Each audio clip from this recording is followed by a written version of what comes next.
Sahabat doa yang terkasih di dalam Tuhan, kita melanjutkan resep formula kebahagiaan yang Tuhan berikan kepada kita, jalan-jalannya di Filipi, di surat Filipi, surat Paulus kepada jemaat Filipi.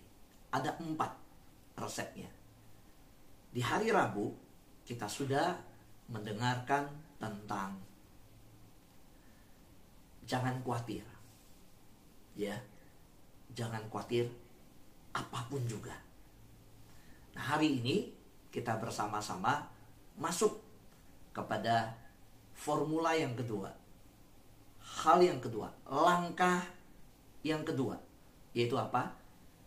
Berdoalah untuk segala sesuatu. Jadi jika kita ingin bahagia, berdoalah tentang segala hal. Ini yang Tuhan mau dari kita. Jadi ada 4 langkah bahagia. Langkah yang pertama, jangan khawatir tentang apapun juga. Langkah yang kedua, jika kita ingin bahagia, berdoalah tentang segala hal. Mari kita membaca Filipi pasal 4 ayat 6 dari terjemahan FAYH, firman Allah yang hidup. Janganlah khawatir akan apapun, melainkan bawalah segala sesuatu dalam doa. Sampaikan kebutuhan saudara kepada Allah, dan jangan lupa bersyukur atas jawaban doa. Saudara yang terkasih dalam Tuhan, saya percaya bahwa orang yang bahagia di dalam ayat ini disampaikan menjadi langkah yang Tuhan berikan. Itu orang yang kuat berdoa. Orang yang bahagia punya kehidupan doa yang kuat. Orang yang punya kehidupan doa kuat, tentu dia tidak meragukan apapun juga. Apapun juga itu, dia percaya Tuhan mau menerima, Tuhan mau mendengarkan. Tidak ada yang tidak bisa dibawa ke hadirat Tuhan. Saya percaya bahwa Tuhan tidak menutup dirinya akan hal yang paling rinci, paling kecil ketika kita ingin bicara sama Tuhan. Sama juga berlaku di dalam kehidupan kita dalam berumah tangga. Kita bisa bicarakan hal apapun dengan pasangan kita. Demikian juga anak-anak kita bisa berbicara tentang kekhawatirannya, kegelisahannya. Kalau dia merasakan galau dan tidak nyaman, anak kita bisa menyampaikan itu kepada kita. Sebagai bapa yang baik, sebagai orang tua yang mengasihi anak-anak, kita tidak membatasi ketika anak kita ingin berbicara dengan kita. Saya percaya bahwa kalau ada anak Tuhan yang mengalami hubungan keluarga yang baik, dia bisa memandang Bapa yang baik. Ada banyak anak Tuhan yang tidak memiliki gambaran yang baik tentang Bapa di surga. Mungkin karena gambaran yang tidak baik yang dia dapat dengan orang tuanya. Dia takut datang kepada Tuhan karena selama di dalam keluarga ada batasan datang kepada orang tua.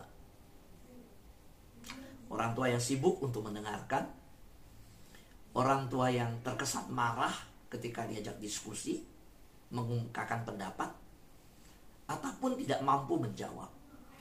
Nah, hal-hal seperti ini memberikan persepsi yang salah tentang Bapa di surga.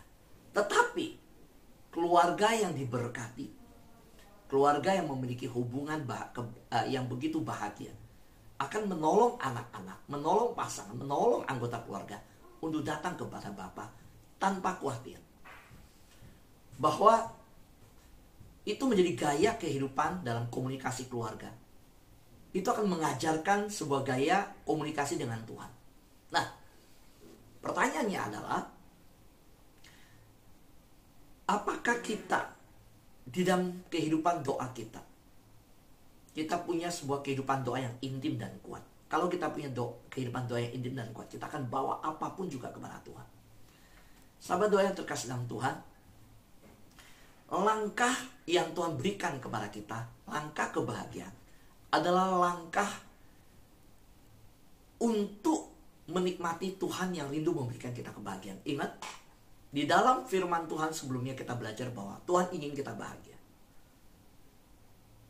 Dan dalam bagian hari ini yang kita pelajari, Tuhan yang ingin kita bahagia, Tuhan itu adalah Tuhan yang ingin kita bersekutu dengan Dia. Dengan cara apa kita bersekutu dengan Tuhan? Berfellowship dengan Tuhan. Salah satu hal adalah di dalam doa. Karena itu sulit untuk bahagia kalau kita nggak mau bersekutu dengan Tuhan.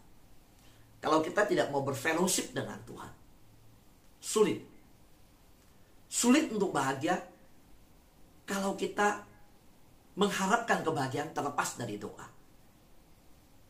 Nah, saudaraku yang terkasih dalam Tuhan, di dalam bagian ini saya tuliskan sulit untuk bahagia tanpa doa dan tanpa percaya bahwa Tuhan memegang kendali. Di dalam doa kita berserah sama Tuhan. Di dalam doa kita percaya bahwa Tuhan memegang kendali. Kita serahkan seluruh kekhawatiran kita. Dalam doa kita percaya bahwa Tuhan memberikan kita untuk sebuah rasa damai akan masa depan kita jalani tanpa takut. Karena itu mari kita melihat dua langkah yang Tuhan berikan kepada kita. Pertama, ya, untuk kebahagiaan Tuhan ingin kita jangan khawatir tentang apapun. Tapi Tuhan tidak berhenti di bagian itu. Ketika Tuhan berkata jangan khawatir tentang apapun, Tuhan memberikan solusi yang kedua, yaitu apa? Berdoalah tentang segala hal. Nah, inilah rangkaian 14 khotbah yang berbicara tentang mendengar suara Tuhan. Karena itu doa menjadi satu bagian yang tidak terlepas ketika bicara mendengar suara Tuhan.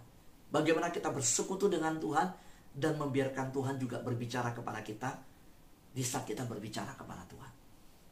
Berarti pertemuan kita, 2 kali pertemuan lagi, kita selesaikan 14 rangkaian khotbah tentang mendengar suara Tuhan. Mari kita masuk lebih dalam. Kita pelajari Filipi pasal 4 ayat 6. Filipi pasal 4 ayat 6 dalam terjemahan baru dikatakan, berdoalah tentang segala sesuatu. Beritahu Tuhan apa yang kita butuhkan. Next slide. Ya, saya ambil terjemahan dari NLT. Berdoalah tentang segala sesuatu. Beritahu Tuhan apa yang kita butuhkan. Di dalam firman Tuhan sebelumnya kita merenungkan Filipi pasal 4 ayat 4. Jangan khawatir tentang apapun juga. Filipi 4 pasal 6, berdoalah tentang segala sesuatu. Soalnya ini 2 ayat yang paralel. Ketika bicara tentang jangan khawatir apapun juga, kita juga harus perlu berdoa. Yang kita khawatirkan itu apapun itu, kita juga doakan hal itu. Saudara yang terkasih dalam Tuhan, yang perlu kita bangun adalah jangan berpikir bahwa Tuhan akan tidak terima rincian doa kita. Ada orang berpikir gini, bahwa Tuhan bahwa dia merendahkan Tuhan ketika dia bicara soal yang kecil-kecil. Bahwa juga Tuhan akan memandang rendah dia ketika dia berbicara tentang hal yang kecil yang sederhana. Saudara, enggak. Tidaklah demikian. Kita bisa bicara tentang tagihan PAM kita yang kemahalan kepada Tuhan. Kita bisa bicara tentang Tuhan, tolong kebutuhan saya, yang saya hari ini bukanlah sebuah hal yang saya sanggup jalani sebenarnya? Saya butuh Tuhan. Ketika masuk mobil, dalam perjalanan kita ke dokter, kita bisa bicara sama Tuhan. Tuhan, saya sudah mendaftar, antriannya panjang tidak ya? Tolong saya Tuhan, kalau antriannya panjang saya sabar. Kita bisa bicara soal antrian kepada Tuhan. Saudara, kita bisa bercakap-cakap dengan Tuhan. Apapun itu, saudara lakukan tidak? Ketika di mobil menuju ke kantor, ketika saudara berjalan menuju ke tempat parkiran, ambil mobil, saudara ketika bicara tentang menyampaikan segala sesuatu kepada Tuhan. Kenapa ini berhubungan dengan kebahagiaan? Karena gini, Tuhan tidak mau kita menanggung sendiri. Saudara yang terkasih dalam Tuhan, ada banyak di antara kita mungkin hal yang kecil-kecil kita pikirkan dan kita anggap tidak bisa bicarakan itu dengan Tuhan. Sedangkan saya melihat di dalam persiapan khotbah saya, dalam yang saya renungkan, Tuhan mau sampaikan apa ketika bicara tentang kebahagiaan. Saudara, kita nggak mungkin bahagia kalau ada ganjelan. Ada yang menyelimuti di dalam hati kita. Ada sesuatu yang menghalangi kita. Apapun itu. Mungkin saudara bayangkan ibu-ibu rumah tangga yang sedang masak. Lalu ada sesuatu, kecap manis ternyata. Dari kemarin-kemarin mau beli, lupa beli gitu. Nah sekarang kita harus tinggalkan masakan dan pergi beli.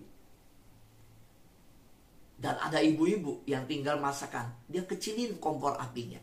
Berpikirnya cuma sebentar, pergi belinya. Saudara, kita perlu minta Tuhan ingatkan kita ketika memasak. Saya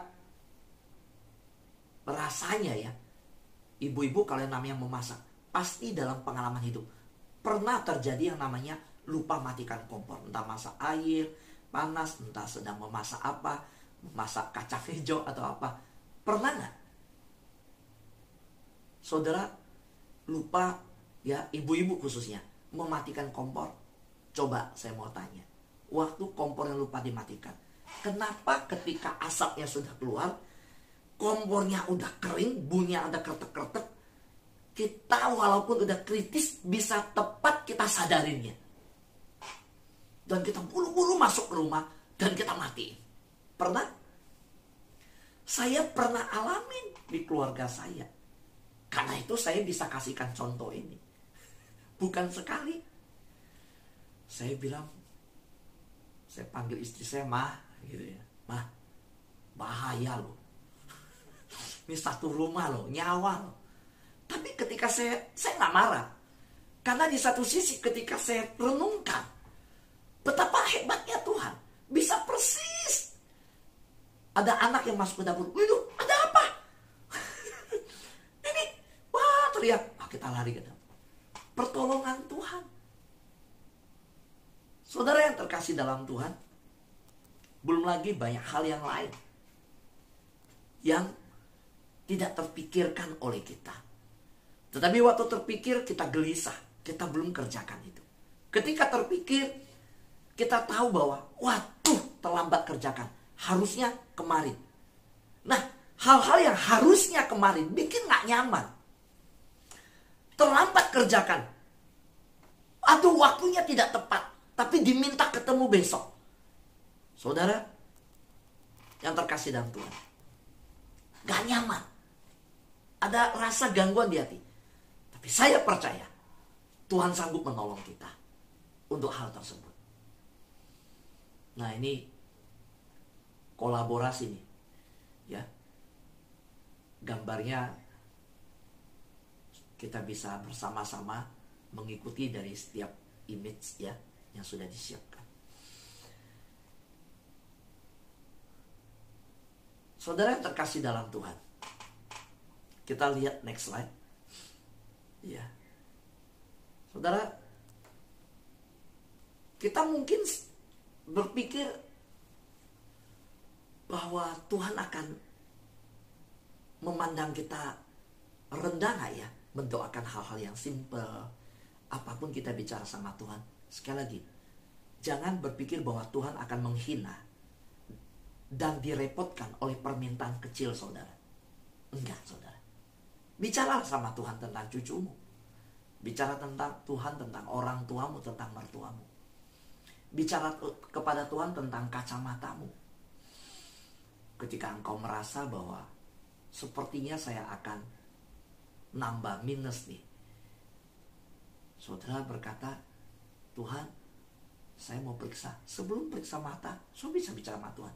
Jadi ayo, bangun keintiman dengan Tuhan. Tuhan Yesus itu sahabat yang sejati. Kita bisa bicarakan itu.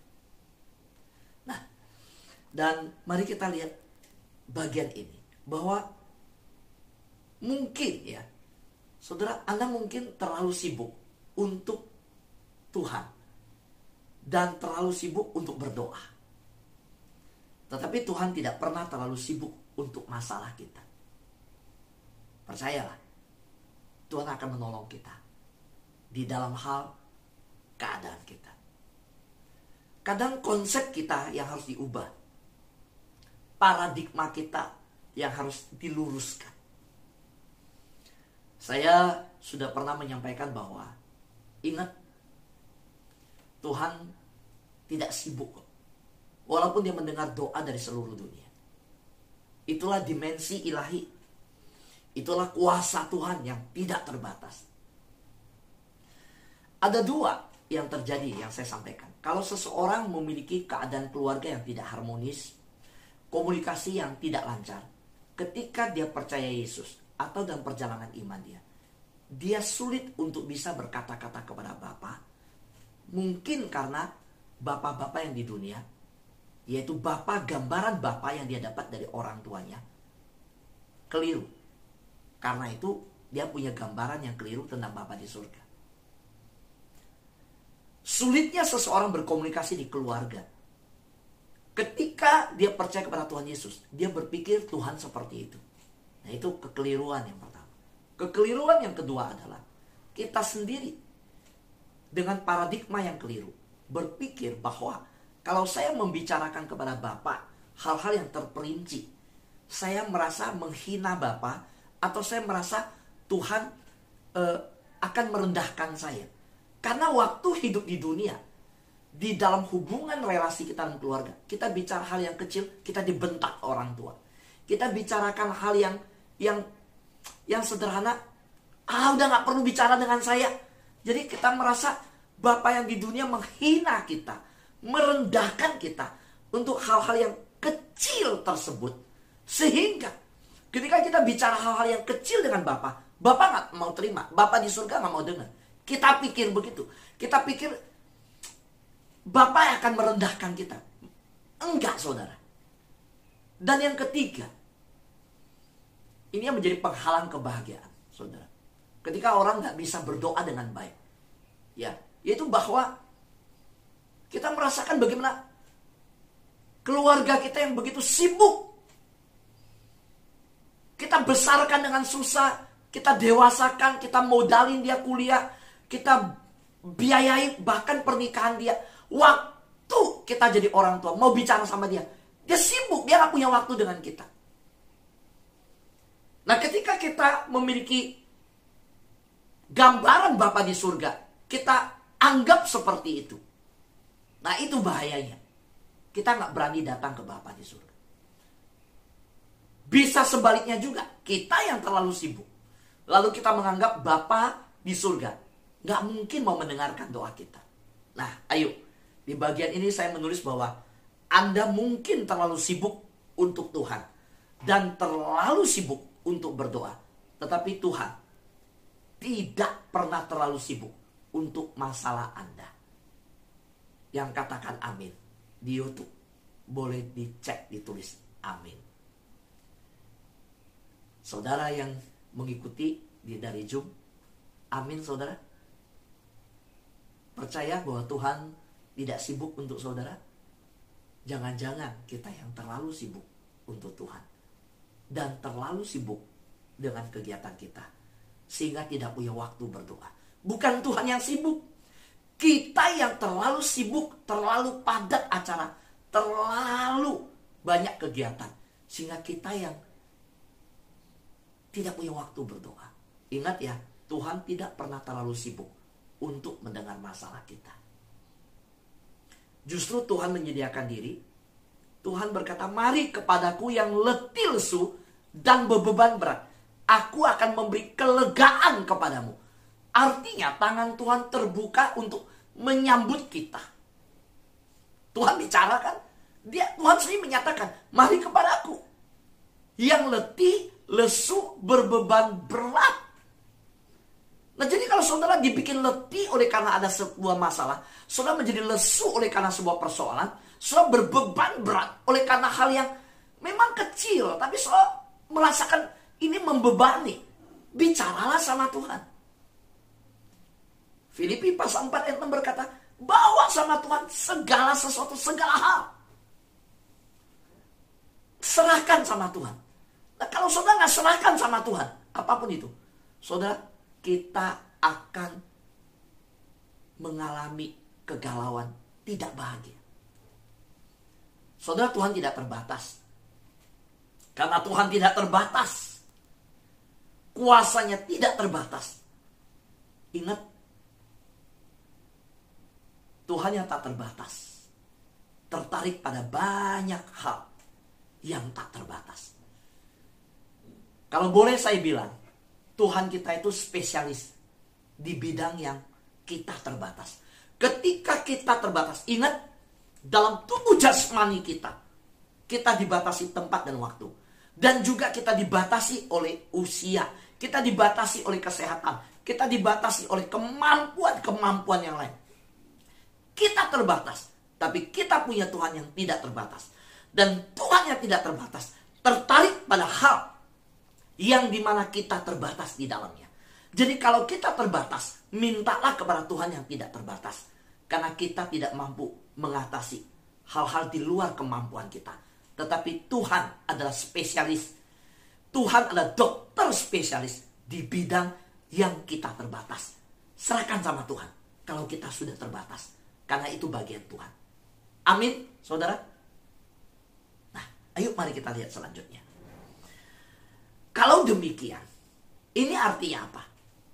Setelah kita memiliki paradigma yang sedemikian, Tuhan tidak direpotkan, Tuhan tertarik dengan persoalan kita, dia tidak terbatas. Artinya bahwa saudara dapat berbicara, saudara bisa menyampaikan kepada Tuhan, saudara bisa berdoa kepada Tuhan tentang segala hal dalam hidup saudara. Dan saya tidak hanya bicara berdoa kepada Tuhan, berbicara kepada Tuhan, tapi saya tulis di sini, saudara dapat berbicara dengan Tuhan tentang segala hal. Saudara, kalau saudara bicara dengan orang lain, saudara bicara dengan teman, kadang-kadang jadi gosip. Saudara bicara dengan orang lain, kadang-kadang bocor saudara kemana-mana. Saudara, persoalan apapun kita saudara bicara kepada manusia, manusia itu juga teman kita, bahkan pasangan, terbatas untuk menanggapi kita. Tapi ingat, ketika saudara bicara dengan Tuhan tentang segala sesuatu dalam hidup saudara, Tuhan terima. Tuhan punya solusi. Apakah itu tentang hubungan saudara dengan keluarga, masalah sekolah anak saudara, kesehatan, pekerjaan, dan semua hal yang lain. Gak akan bocor. Dan ada solusi. Kalau sama teman, belum tentu ada solusi.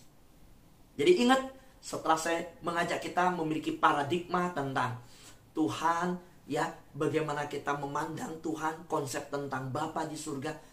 Dari situ jangan pernah takut untuk datang sama Tuhan. Bawa semua, apapun itu, soal mencuci pakaian, soal apapun, selagi cuci pakaian saudara bisa bicara sama Tuhan. Amin. Bisa kok. Saudara lagi di salon, kan lama duduknya di salon, apalagi ibu-ibu, ya kan? Kalau saya kan gampang ke salonnya, nggak pakai ke salon, cepet, ya kan? Saudara kalau ke salon kan ribet, saudara harus ngatur rambut. Nah, waktu duduk itu begitu lama, meremata, ngomonglah sama Tuhan, cakap-cakap.